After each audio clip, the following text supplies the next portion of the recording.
예배에 함께하는 우리 성도님들에게 주님의 은혜가 더욱더 함께하시기를 소망합니다. 네, 이게 사실 인원이 항상 같은데 양옆에 이렇게 빽빽히 앉고 가운데가 비어 있으면 뭔가 마음이 횡하는데 이 가운데 이렇게 차고 양옆이 비니까 왠지 꽉 찬 느낌이에요. 그래도 진짜 감사한 것은 무엇이냐면 우리가 예배 드릴 때마다 이 예배당이 조금씩 차고 있어서 참 그게 너무나도 은혜이고 감사인 것 같습니다. 혹시 그런 말씀 들어본 적 있어요? 오늘 이 본문은 목회자들이 가끔 농을 할 때 쓰는 본문 중에 하나예요.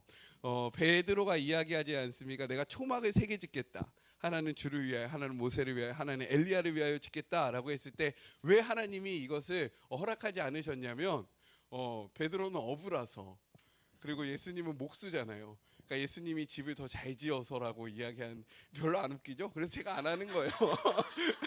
별로 안 웃기는데 나이 많은 목사님들이 꼭 이 본문을 얘기하시면서 왜 허락하지 않으셨냐고 이렇게 아냐고. 베드로 어부이고 예수님은 목수인데 목수가 집을 더 잘 짓지 뭐 이런 말씀하실 때마다 저도 동일한 마음이었거든요. 진짜 안 웃기다. 근데 또 제가 이 자리에서 그걸 하고 있네요. 오늘의 말씀은 무엇이냐면 우리가 변화산 사건이다라고 이야기하는 말씀입니다. 왜 그러냐면 오늘 1절의 말씀 같이 한번 읽어볼게요. 1절의 말씀 함께 읽겠습니다. 시작.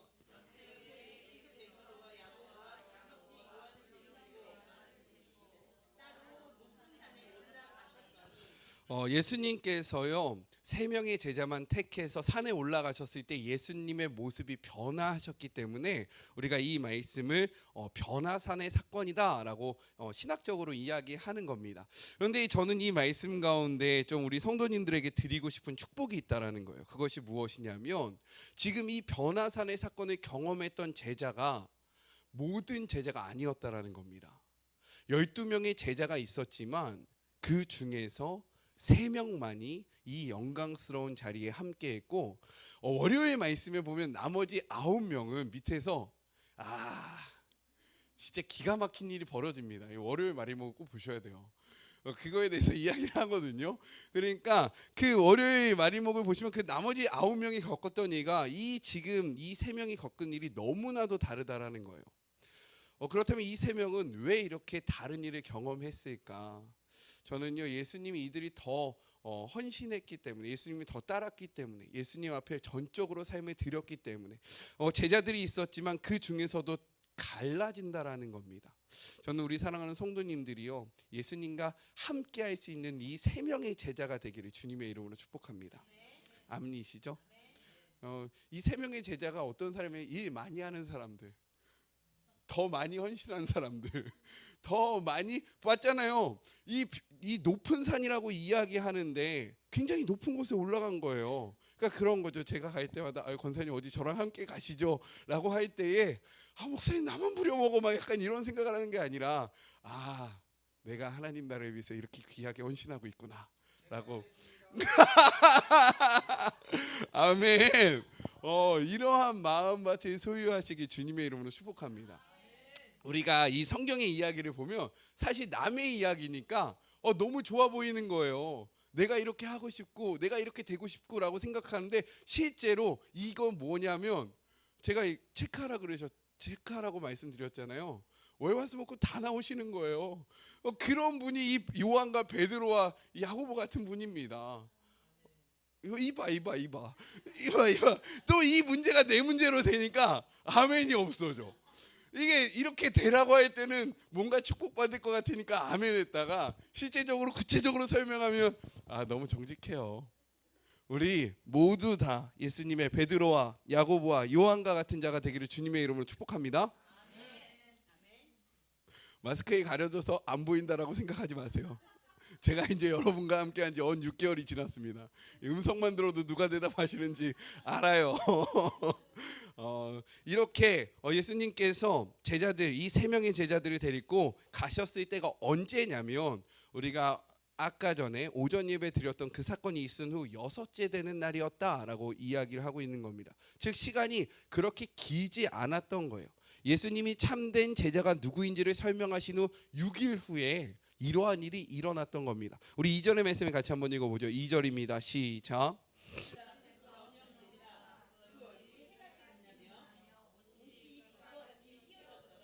아멘. 사실 이 변화산 사건은요, 모세가 시내산에서 하나님을 만난 사건과 비교가 되는 그러한 일이거든요. 모세가 하나님의 명령을 받아서 시내산에 올라갔을 때, 그가 하나님을 대면하고 내려왔을 때 성경의 기록을 보면 그의 얼굴이 하얘졌다. 그래서 사람들이 그의 얼굴에 수건을 덮었다라고 이야기를 합니다. 그는요, 하나님과 대면했을 때 어떻게 되었습니까? 얼굴만 변했던 거예요. 근데 오늘 이 말씀을 보면 그들 앞에서 변형되었는데 그의 얼굴이 해같이 빛나는 것 이상으로 그의 뭐라고 이야기합니까? 옷이 빛과 같이 희어졌더라. 즉 성경은요, 모세보다 뛰어난 이가 누구라고 이야기하는 겁니까? 예수님이다 라고 이야기하고 있는 거예요. 지금 이 말씀의 1차 독자가 누구라고 이야기했습니까? 누구를 위해서 쓰여졌다 그랬어요? 유대인들은 무엇을 알고 있습니까? 모세오경이라 불리는 성경을 너무 잘 알고 있는 거예요. 그러니까 이 말씀을 읽을 때 자연스럽게 모세와 비교를 하는데, 모세는 하나님을 대면했을 때 그의 얼굴만 빛나는 반면 예수님은요, 얼굴뿐만 아니라 옷까지 모두 다 빛났다라고 이야기하면서 너희가 그렇게 선지자로 여겼던 모세보다 위대하신 이가 누구다? 예수다라는 것을 분명히 드러내고 있다라는 겁니다.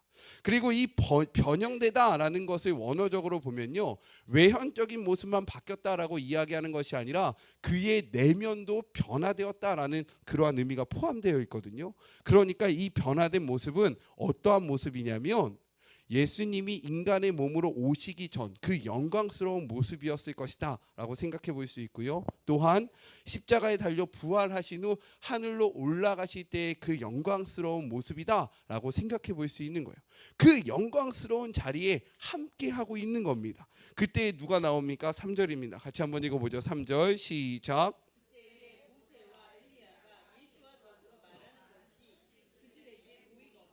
아멘. 모세와 엘리야가 나옵니다.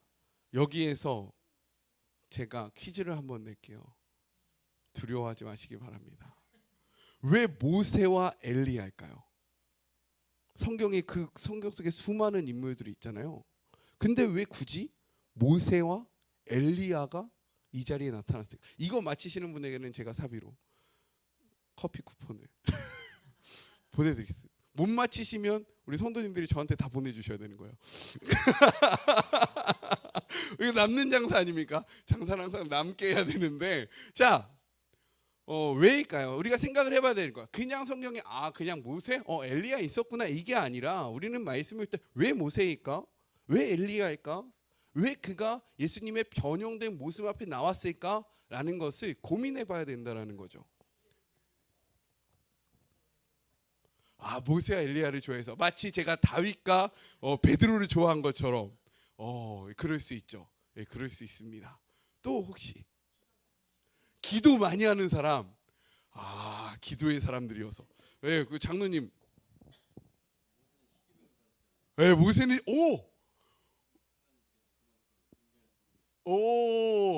굉장히 비슷해졌어요. 십계명을 받았다. 그리고 엘리야는 왜일까요, 장로님?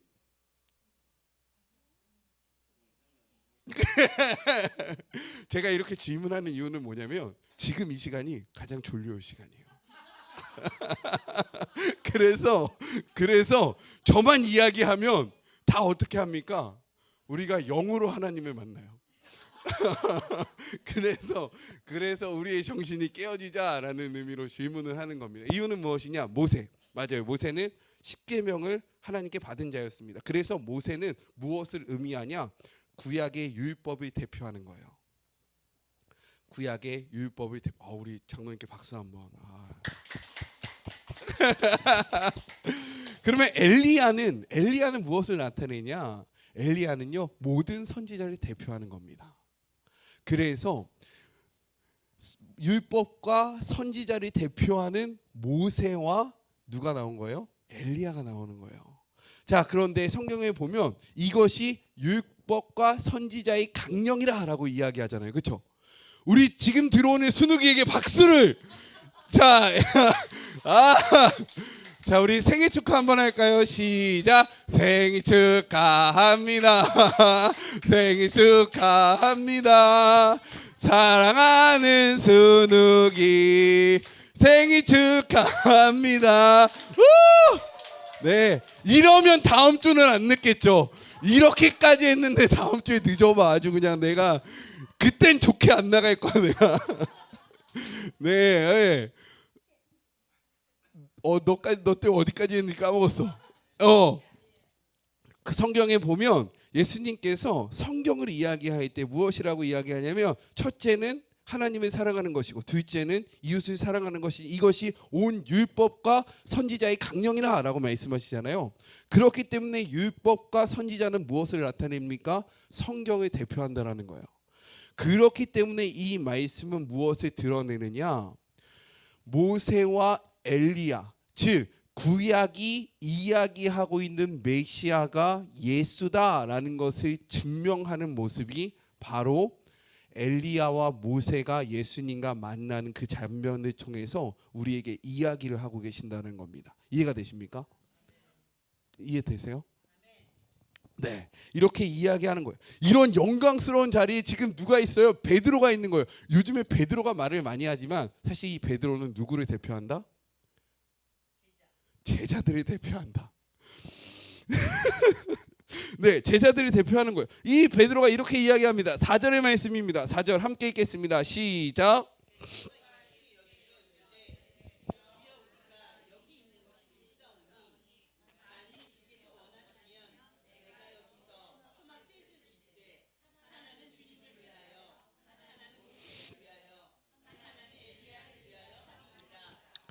아멘.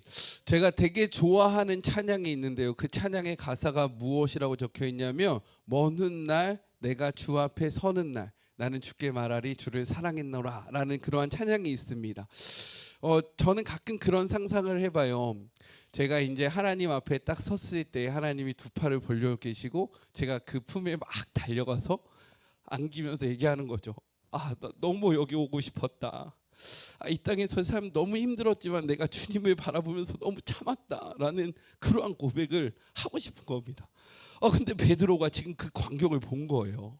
그렇게 소망하던 그 날이 온 겁니다. 그러니까 이가 무엇이라고 고백해요? 내가 여기 있는 게 너무 좋은 거예요. 내가 이 자리에 있는 게 너무 좋은 거예요. 내가 소망했던 그 역사가 눈앞에서 펼쳐지니까 나는 여기가 좋습니다 라고 이야기를 하고 있는 거죠. 그러면서 이야기하면 내가 초막을 3개 짓겠습니다. 하나는 주를 위하여, 하나는 엘리야를 위하여, 하나는 모세를 위하여 짓겠습니다. 초막이 무엇입니까? 잠시 거치다 가는 곳이잖아요. 근데 그만큼 내가 이곳을 떠나고 싶지 않다라고 이야기를 하고 있는 거예요. 내가 이 장소를 떠나지 않고 싶을 만큼 나는 지금 이것이 너무 좋습니다 라고 이야기를 하는 겁니다. 그때 하나님이 말씀하세요. 하나님 무엇이라고 말씀하십니까? 우리 5절의 말씀을 같이 한번 읽어보죠. 5절의 말씀입니다. 시작.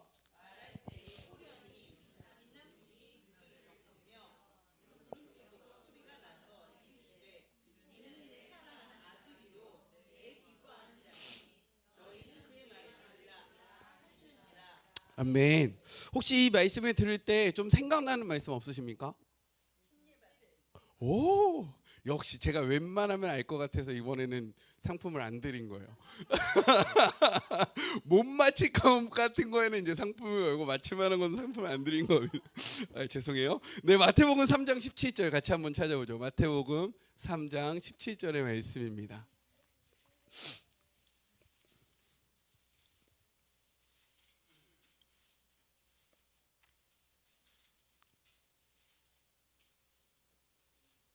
마태복음 3장 17절의 말씀 같이 한번 읽어볼게요. 함께 읽겠습니다. 시작.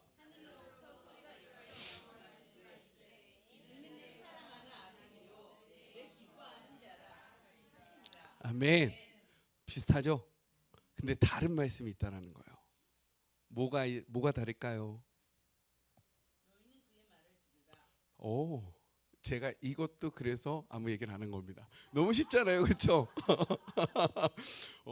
무슨 말이 첨가되었냐면 동일한데 하나님께서 이 예수가 나의 아들이다라는 것을 증명하시는데 근데 추가된 말이 있다라는 거죠. 그것이 무엇입니까? 너는 그의 말을 들으라 라는 말씀이었어요. 그러면 왜 지금 이 말씀을 하시는 것일까? 우리는 고민을 해봐야 합니다. 예수님께서 세례를 받으실 때는 이 말이 없었는데 지금 예수님과 함께 생활을 했던 베드로에게 왜 하나님은 이러한 말씀을 하시는 것인가? 우리가 1절의 말씀을 보면 어떤 말씀이 있었어요? 6일이 지난 후에, 엿새 후에라는 표현이 있었습니다. 그 엿새 전에 예수님께서 어떠한 말씀을 하셨습니까? 제가 밥 먹기 전에 불과 2시간 전에 설교를 했잖아요. 무슨 말을 했어요?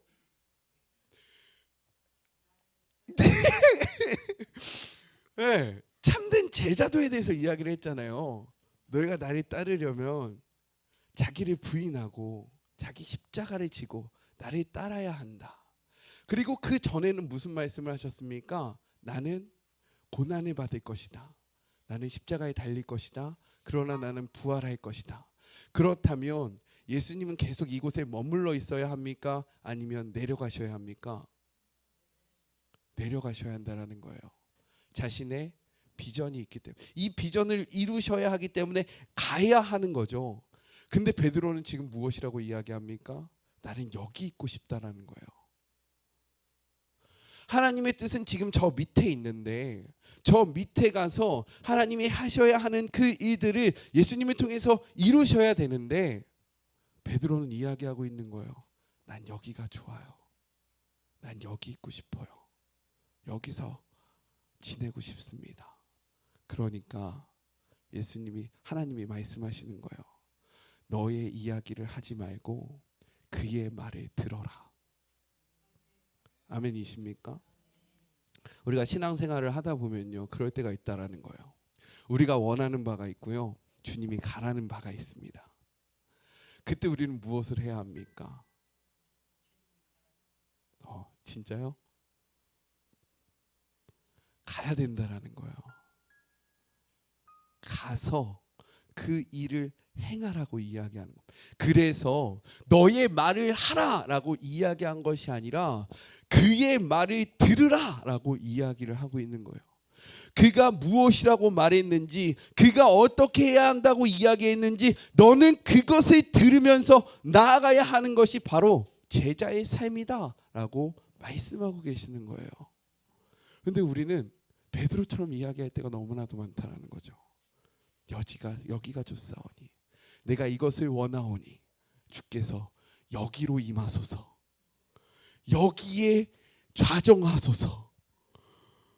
근데 하나님의 뜻은 그러지 않을 때가 너무나도 많다는 거죠. 우리는 무엇을 해야 합니까? 그의 말씀을 들어야 합니다.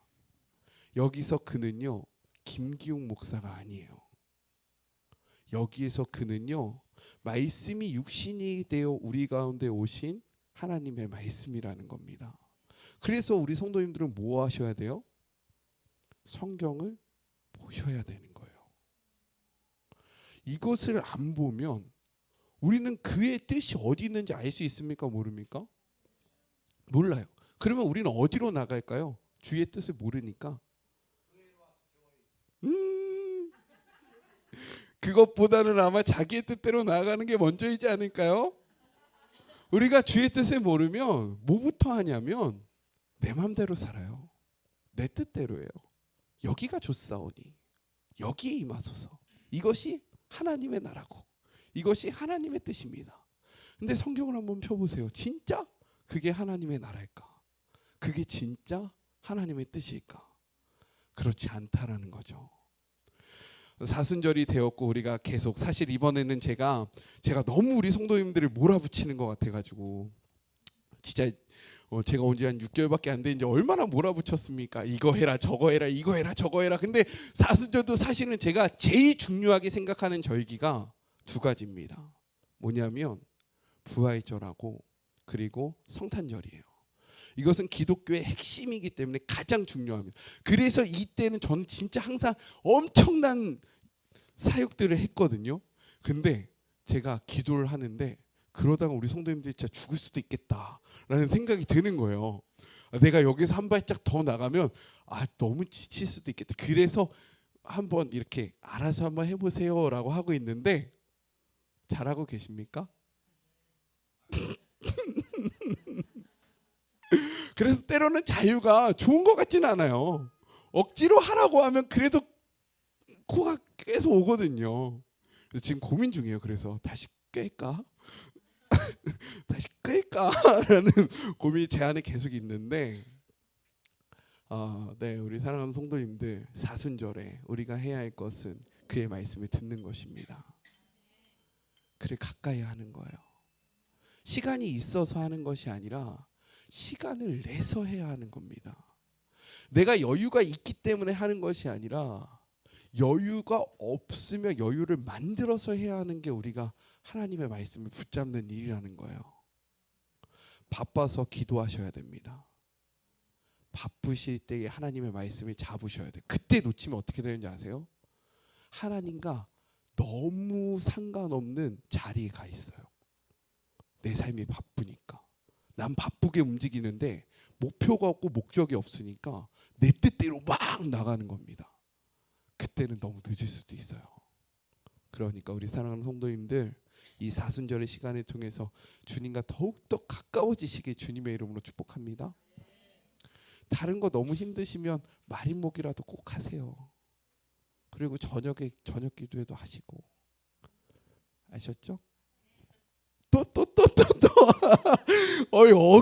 엄청 목소리가 뭐 다른 거는 막 진짜 막 복 받으세요 막 아멘 막 하면서 뭐 좀 하세요. 나 지시겠죠? 자, 그런 하나님의 음성 앞에 제자들이 무엇을 느끼냐? 두려움을 느껴요. 두려움. 이 두려움을 느낄 때 어떻게 하냐? 7절. 우리 7절의 말씀을 같이 한번 읽어보겠습니다. 7절입니다. 시작.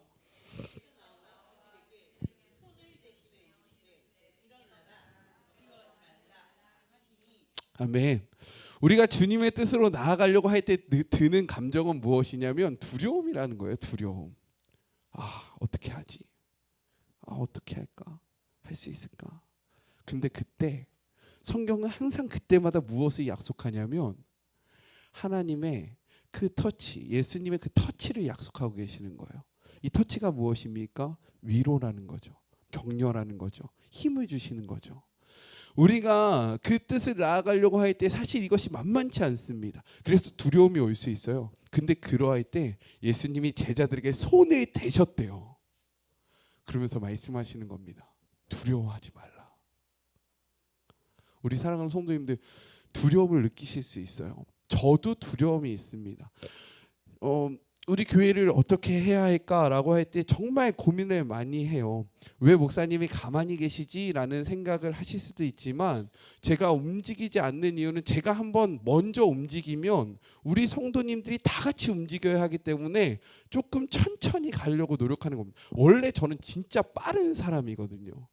굉장히 빠른 사람인데 지금 저를 치면서 제 한쪽 자리를 지금 억지로 기부스를 하고 있는 듯한 느낌이에요.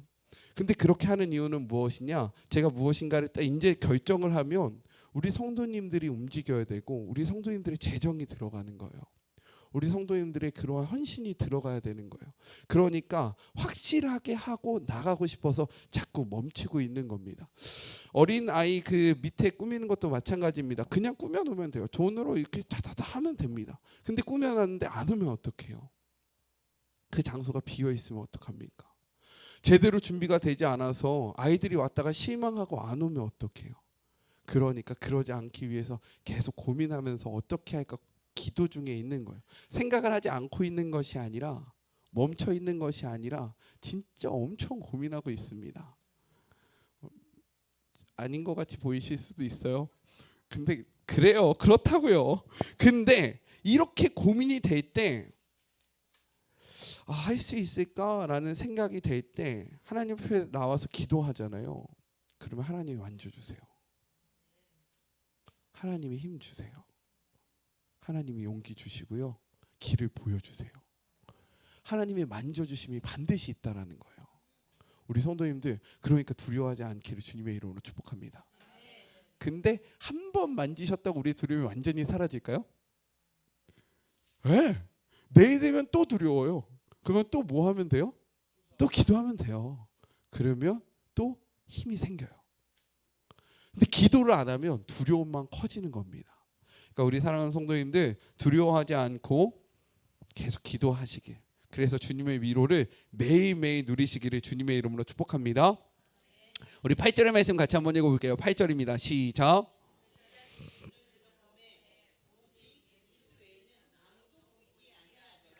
아멘. 이 말씀은 두 가지 의미가 있습니다. 두 가지 의미. 무엇이냐면 먼저는 예수님 옆에 있었던 모세와 엘리야가 사라졌잖아요. 그리고 예수님만 남았잖아요. 그러니까 이것이 무엇이 나타내냐면 이제 겪을 그 십자가의 고난은 예수님께서 홀로 온전히 겪으셔야 하는 그러한 사역임을 나타내고 있다는 거예요. 누군가가 대신해 줄 수 없는 예수님만이 하실 수 있는 사역임을 보여주고 있는 거고요. 다음으로는 무엇을 나타내야 의미하고 있냐면 결국 우리가 바라볼 대상도 누구다? 예수 한 분밖에 없다라는 것을 이야기하고 있는 거예요. 우리가 소망했던, 우리가 정말로 존경하는 모세도 아니고 엘리야도 아니고 우리가 쫓아야 하고 우리가 따라야 할 그 대상은 오직 한 분 누구시다? 예수님이시다라는 것을 보여주고 있는 겁니다. 우리 9절의 말씀을 같이 한번 읽어볼게요. 9절입니다. 시작.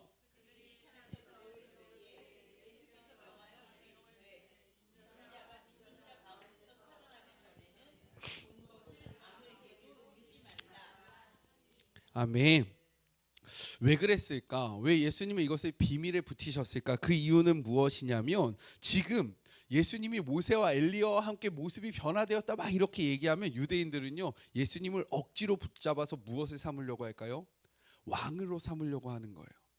메시아의 그 길을 걸어가야 하는데 그것을 막아서고요. 자신들의 유익과 만족을 위해서 예수님을 이용하려고 하기 때문에 아직은 아니다라고 말씀을 하고 계시는 겁니다. 그러니까요. 제자들이 이제 내려오면서 예수님 앞에 묻기 시작하는 거예요. 근데 예수님, 그렇다면 왜 서기관들은요? 예수님 그 메시아가 오기 전에 엘리야가 먼저 와야 된다라고 이야기를 합니까? 라고 묻기 시작합니다. 그러니까요. 예수님께서 이렇게 대답하세요. 12절의 말씀입니다. 함께 읽겠습니다. 시작.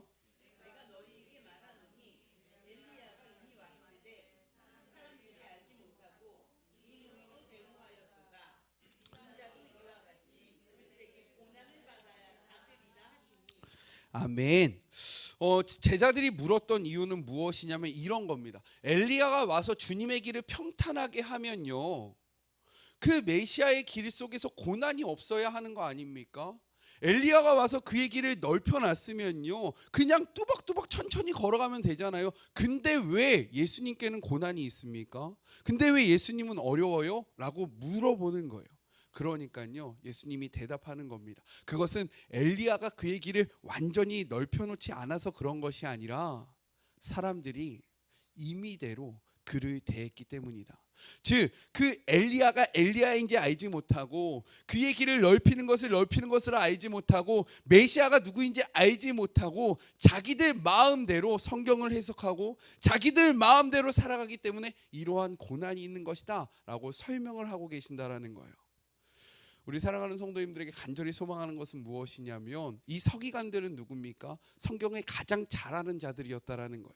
그런데 이 성경을 가장 잘 아는 자들이 이 성경을 자신의 삶에 만족을 주고 유익을 주는 것으로 이용하기 시작하니까 성경이 이야기하는 것을 임의로 대하기 시작했다라는 겁니다. 임의로 자기네 입맛대로 자기가 좋아하는 대로 자기가 좋아하는 말씀은 크게 아멘하고 자기가 싫어하는 말씀은 아멘 안 하고 자기에게 복이 될 것 같으면 두 팔 벌려 환영하고 자기한테 도움이 안 될 것 같으면 아예 제껴버리고 막 이렇게 하니까요. 임의대로 하니까 이러한 일이 벌어진다라고 이야기하고 있는 거예요.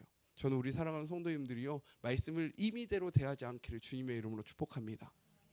아멘이십니까? 말씀을 말씀대로 대할 때에요 하나님이 역사하실 수 있는 거고요. 하나님의 일하심이 드러날 수 있다라는 거예요. 믿으시죠? 이에 대해서 예수님이 이렇게 설명을 해주니까 13절 이렇게 이야기합니다. 같이 한번 13절 읽어볼까요? 함께 읽겠습니다. 시작.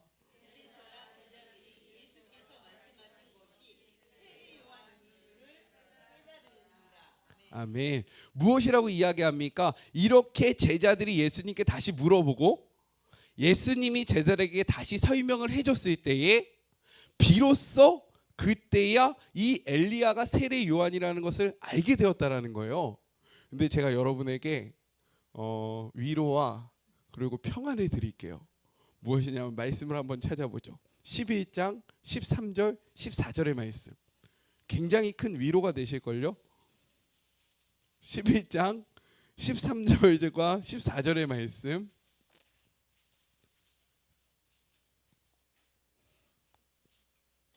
같이 한번 읽어봅시다. 시작.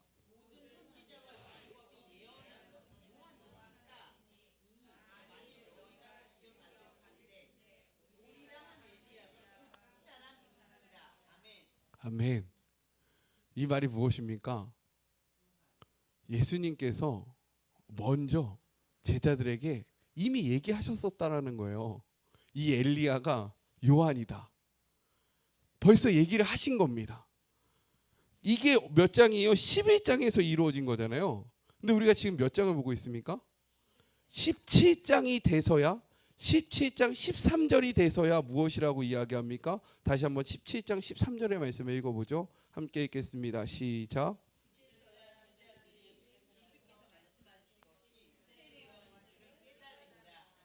아멘. 언제야? 그제서야. 이 말이 무엇입니까? 제자들은요 조금씩 성장하고 있었다라는 거예요.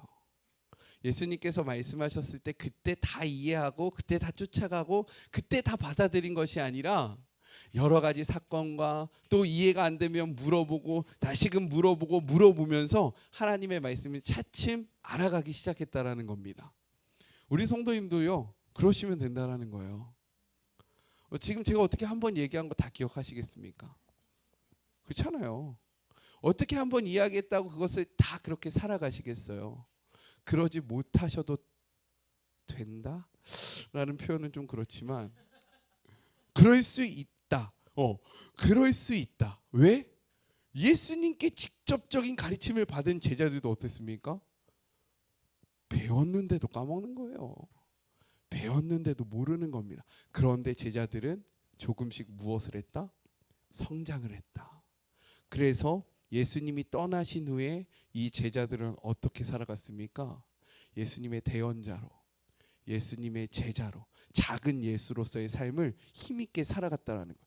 처음부터 그들이 예수님의 작은 제자가 아니었다라는 거예요. 이들도 몰랐고요. 이들도 알지 못했습니다. 그런데 계속 말씀을 같이 하고 계속 예수님과 함께하면서 이들이 몰랐다가 깨닫고 몰랐다가 깨닫고 몰랐다가 깨닫고 하면서 하나님의 든든한 동역자가 되었다라는 겁니다. 아멘이시죠? 그래서 저도 그래요. 제가 마리목을 하면서 목표하는 것이 있는데 그것이 무엇이냐? 제가 맨 처음에 마리목을 하면서 목표했던 것이 그런 거예요. 그 매일 성경이 6년 주기로 성경 일독을 하거든요. 근데 생각해 본 거예요. 나는 설교를 내가 20년 동안 목회를 했는데 과연 내가 설교를 내가 믿는 이 성경의 모든 부분을 다 다뤄봤을까? 라고 생각해 보니까 아닌 거죠. 보통 많이 읽는 성경만 아니면 많이 아는 부분만 설교하고 평생을 그렇게 해도 괜찮은 거예요. 그러면서 제 안에 도전이 생긴 겁니다. 내가 목회자라면 창세기부터 요한계시록 끝까지 한 절도 놓치지 않고 설교를 해봐야 되지 않을까? 라고 생각하면서 시작한 게 마리목입니다. 근데 벌써 3년이 지났어요. 이제 3년이 지나면 이 성경이 또 전부를 다 설교를 할 수 있게 되는 거죠. 오늘도 성장을 하고 있습니다. 제가 3년 전에 제 설교를 들으면 어떨까요? 은혜가 될까요? 너무 부끄러워요. 진짜 막 창피해가지고 막 EV킥을 막 하고 싶어요. 근데 지금 설교를 또 3년 후에 들으면 어떨까요? 똑같을 거예요. 내가 저런 얘기를 했어. 저 얘기 아닌데 막 이러면서 막 얘기할 겁니다. 계속해서 저도 성장하고 있고요. 우리 성도님들도 무엇을 하면 됩니까? 성장하시면 되는 거예요. 오늘보다 내일, 내일보다 모레 우리가 하나님과 더 가까워지기 시작하면 된다라고 말씀하고 있는 겁니다. 그러니 포기하지 않으시기를 주님의 이름으로 축복합니다. 네, 괜찮아요. 모르셔도 됩니다. 이 말 아니야. 모르실 수도 있어요. 우리가 계속 배워 나가면 되니까 저와 함께 이렇게 말씀할 때 제가 질문을 할 때 우리 성도님들을 공격하고 싶어서 질문하는 게 아닙니다. 책망하고 싶어서 질문하는 게 아니라 그러니까 사고가 좀 깨어지라고 말씀에 같이 동참하자고 질문하는 거니까 그럴 때마다 너무 긴장하지 않으셔도 되고요. 모르면 계속 다시 말씀드릴게요. 그러니까 포기하지 말고 힘을 내고 하나님의 나라를 힘있게 확장하는 우리 모두가 되기를 주님의 이름으로 축복합니다.